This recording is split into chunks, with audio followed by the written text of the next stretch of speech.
Someone near you collapses. It happens in an instant. One moment they are standing, the next they are on the ground, unmoving. You look around. Other people are looking too. Nobody moves. Nobody speaks. And neither do you. The real reason for that silence is far stranger than you think. You have probably heard the story of Kitty Genovese. She was attacked outside her apartment building in New York City in 1964. Dozens of neighbors heard her screaming. Almost none of them called for help. When a story broke in the newspapers, the public was horrified. How could so many people hear a woman in danger and do absolutely nothing? What kind of city had New York become? What kind of people stood by and let that happen? Psychologists John Darley and Bib Latané asked those same questions. But they did not look for answers in the cruelty of strangers. They looked somewhere else entirely. They looked at the structure of the situation itself. And what they found changed everything scientists thought they understood about human behavior. Darley and Latané ran a now-famous experiment in 1968. They brought college students into a room, one at a time, and told each of them they would be participating in a discussion about personal challenges faced by university students. The discussions would happen through an intercom system to preserve anonymity. What the subjects did not know was that the other voices on the intercom were pre-recorded. At some point during the discussion, one of those pre-recorded voices began to sound increasingly distressed, describing symptoms of seizure, gasping for help, and then going silent. The second force is even more powerful. It is called pluralistic ignorance. You look at the others around you, and they look calm. They are not panicking. They are not moving. So your brain uses them as evidence that everything is probably fine. Meanwhile, every single one of them is doing the same thing. They are all looking at each other. They are all reading stillness as safety. The group collectively reassures itself that there is no emergency because no one individual in the group has broken the silence first. You are all making the same mistake, at the same time, based on each other. This is not a flaw that belongs only to cowardly or selfish people. Darley and Latané found it in seminary students who had just finished reading the parable of the Good Samaritan. They found it in students who had specifically told researchers they cared deeply about helping others. They found it across gender, across age, across personality types. The bystander effect is not about who you are. It is about the situation you are placed in.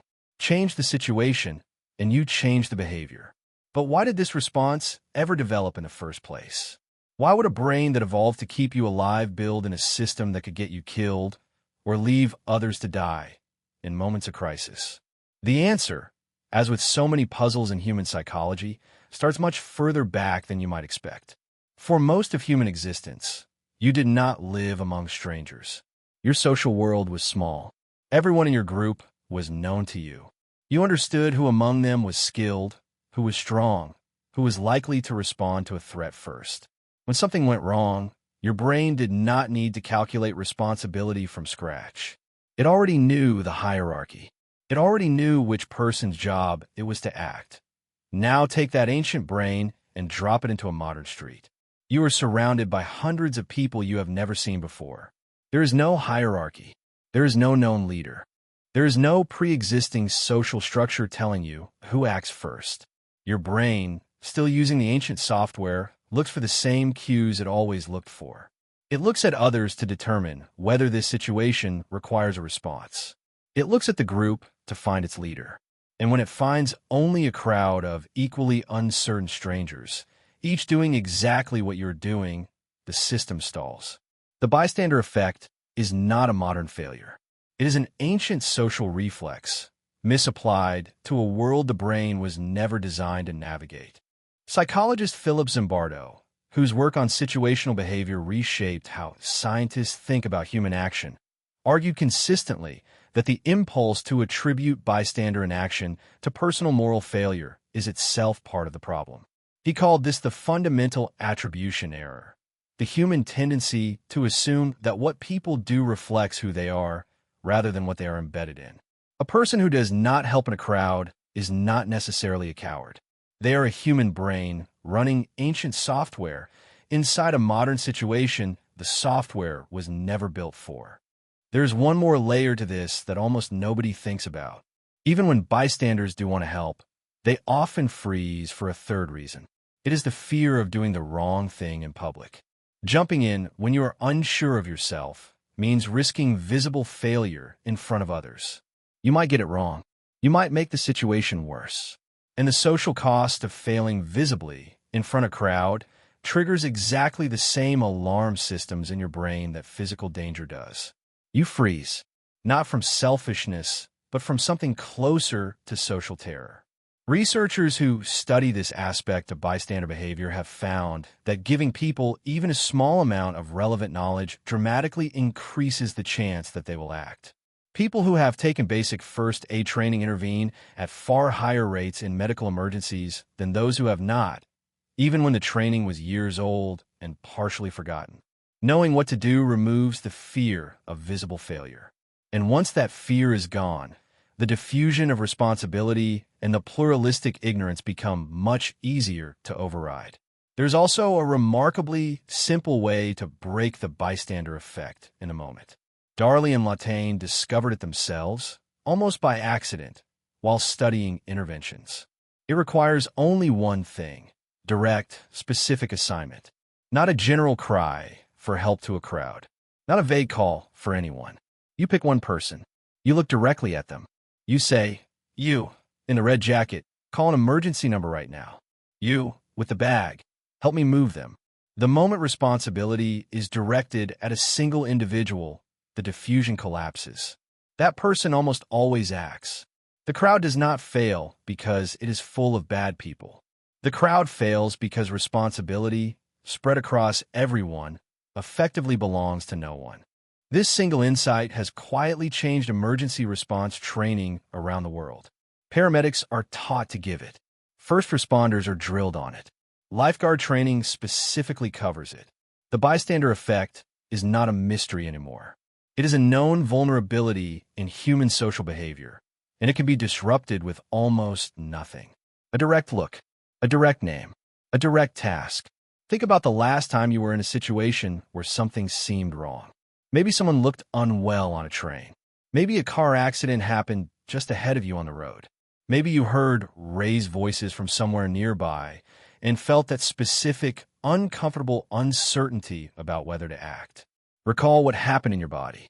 The hesitation, the glance at others, the wait for someone else to move first. That was not cowardice.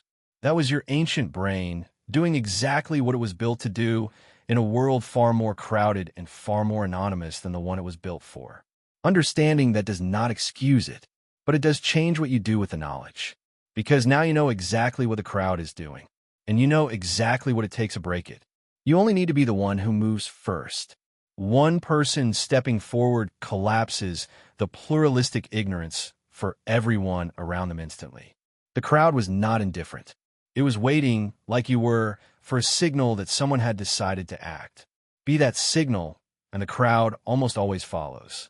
Someone near you will collapse one day. It happens in an instant, and now you know why nobody moves. More importantly, you know what to do about it. And the change goes deeper than just emergencies. The bystander effect shows up in workplaces, in classrooms, in online comment sections. You have seen it happen in meetings, when something clearly wrong was said and everyone looked at their hands. You have seen in comment threads where cruelty went unchallenged because each reader assumed someone else would say something. The same diffusion of responsibility, the same pluralistic ignorance, the same ancient brain reading the stillness of others as permission to stay still. Researchers studying workplace harassment have found that bystander intervention, when a coworker speaks up directly, is one of the most effective deterrents known. More effective than policies. More effective than training alone. The actual physical act of one person breaking the silence changes what everyone around them believes is acceptable behavior. The moment someone says, "That is not okay here," the illusion of shared tolerance collapses.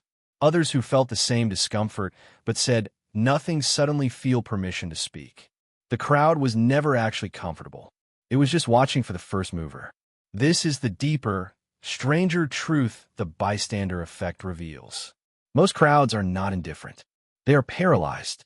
They are full of people who care, who notice, who feel the pull to act, and who have silenced themselves because the people around them appeared not to care. The appearance is the lie, and it only takes one person to expose it.